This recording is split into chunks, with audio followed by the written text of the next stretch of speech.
Hello friends, welcome to I exam B. पिछले video में हमने राजभाषा प्रश्नोत्तरी के विषय में बात करी थी। आज उन्हीं प्रश्नों से आगे कुछ और प्रश्न।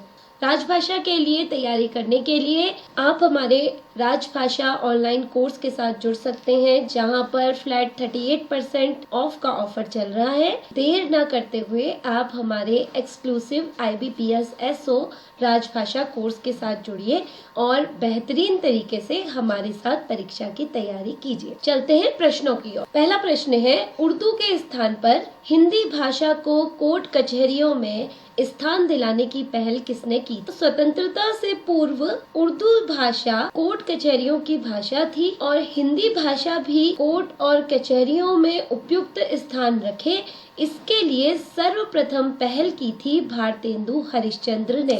भारतेंदु हरिश्चंद्र को हिंदी साहित्य का पितामह कहा जाता है और 1857 से 1900 तक का जो काल है, जो समय है, वह भारतेंदु युग के नाम से जाना जाता है। भारतेंदु के समय में राजकाज की भाषा फारसी थी, वहीं अंग्रेजी का भी वर्चस्व बढ़ता जा रहा था। फारसी के प्रभाव वाली उर्दू भी चलन में आ गई थी। ऐसे समय में भारतेंदु ने लोक भाषाओं और फारसी से मुक्त उर्दू के आधार पर खड़ी बोली का विकास किया। तो आज जो हम हिंदी लिखते हैं, बोलते हैं, वह भारतेंदु हरिश्चंद्र की ही देन है और यही कारण है कि उन्हें आधुनिक हिंदी का जनक माना जाता है। दूसरा प्रश्न है, 8वीं अनुसूची में वर्णित नेपाली भाषा की लिपि क्या है? 8वीं अनुसूची में जो 22 भाषाएं हैं, उनमें से एक विदेशी भाषा नेपाली भी है, जिसकी लिपि है देवनागरी। नेपाली भाषा बहुत सी लिपियों में लिखी जाती है और इनमें जो प्रमुख लिपियां हैं वे रंजना भी है, ब्राह्मी भी है और देवनागरी लिपि भी है। ये सभी लिपियां बाईं से दाईं तरफ लिखी जाती है और इनमें एक सी ही स्वरमाला और व्यंजनमाला का विकास होता है, इसलिए इसकी लिपि देवनागरी है। तीसरा प्रश्न है, राजभाषा के सफल कार्यान्वयन के लिए राजभाषा विभाग गृह मंत्रालय ने जो 12 प्र की नीति बनाई है, उनमें से एक है। तो राजभाषा हिंदी अच्छी तरीके से देश भर में प्रचारित और प्रसारित होती रहे, उसका कार्यान्वयन ठीक तरीके से हो सके, तो इसलिए राजभाषा विभाग ने एक रणनीति बनाई है जिसे 12 प्र कहते हैं और इनमें से पूछा गया है कि कौन सा प्र उसमें से एक है। पहला है प्रोत्साहन, दूसरा है प्रकार, प्रयोजना और प्रवाह। इसका उत्तर है प्रोत्साहन। तो प्रोत्साहन इसमें सम्मिलित है 12 प्र में। कौन कौन से हैं 12 प्र, ये भी देख लेते हैं। प्रेरणा, प्रोत्साहन, प्रेम, प्राइज, प्रशिक्षण, प्रयोग, प्रचार, प्रसार, प्रबंधन, प्रमोशन, प्रतिबद्धता और प्रयास। तो उपरोक्त विकल्पों में से सही विकल्प है प्रोत्साहन। प्रोत्साहन के लिए कहा गया है, राजभाषा हिंदी के क्षेत्र में प्रोत्साहन अत्यंत महत्वपूर्ण भूमिका निभाता है।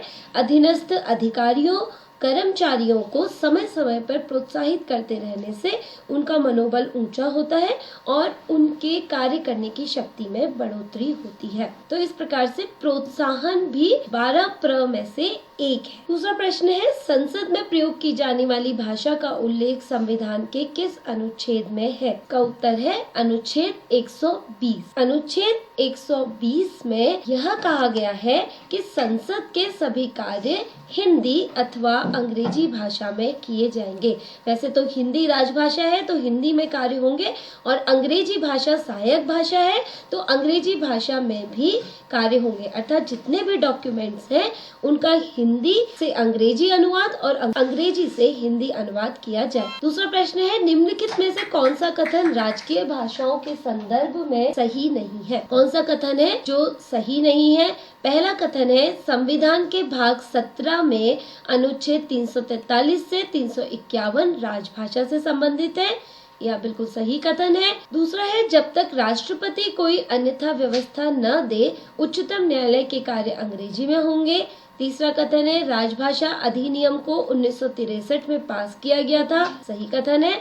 देवनागरी लिपि में लिखी जाने वाली हिंदी संघ की भाषा है। संघ की भाषा हिंदी कौन सी होगी? जो देवनागरी लिपि में लिखी गई होगी। यह भी बिल्कुल सही कथन है, किंतु कथन ख गलत है, क्योंकि अनुच्छेद 348 में कहा गया है कि उच्चतम न्यायालय के कार्य अंग्रेजी भाषा में होंगे। क्या कहा गया है कि जब तक संसद द्वारा कोई अन्य व्यवस्था को न अपनाया जाए, उच्चतम और प्रत्येक उच्च न्यायालय की कार्यवाही केवल अंग्रेजी भाषा में होगी। इसके अतिरिक्त यह भी कहा गया है कि किसी राज्य का राज्यपाल राष्ट्रपति की पूर्व अनुमति से हिंदी या अन्य राजभाषा को उच्च न्यायालय की कार्यवाही की भाषा का दर्जा दे सकता है, किंतु न्यायालय के जो निर्णय, आज्ञा और आदेश होंगे वे तो केवल अंग्रेजी भाषा में ही होंगे जब तक संसद कोई और व्यवस्था न कर दे। तो ये कथन यहाँ पे गलत सिद्ध होता है कि राष्ट्रपति की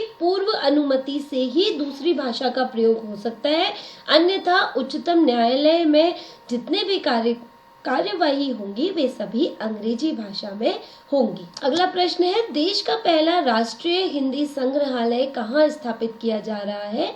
तो देश का पहला राष्ट्रीय हिंदी संग्रहालय आगरा, उत्तर प्रदेश में स्थापित किया जा रहा है। फिर है संविधान की 8वीं अनुसूची में 21वें संवैधानिक संशोधन द्वारा निम्न में से कौन सी भाषा स्वीकार की गई? तो संविधान की 8वीं अनुसूची में 22 भाषाएं हैं, ये हम सभी जानते हैं, लेकिन ये 22 भाषाएं किस तरीके से इसमें सम्मिलित की गई हैं, ये देखते हैं। 8वीं अनुसूची में जो 21वां संवैधानिक संशोधन हुआ था उसमें सिंधी भाषा को इसमें शामिल किया गया था और यह 1967 की बात है। 1967 में 21वें संविधान संशोधन द्वारा सिंधी भाषा को जोड़ा गया था।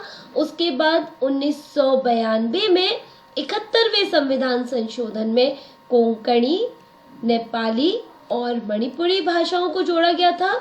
3 भाषाएं जुड़ी थी और सन 2003 में 92वें संविधान संशोधन द्वारा 4 भाषाएं संथाली, मैथिली, बोडो और डोगरी भाषाओं को जोड़ा गया था।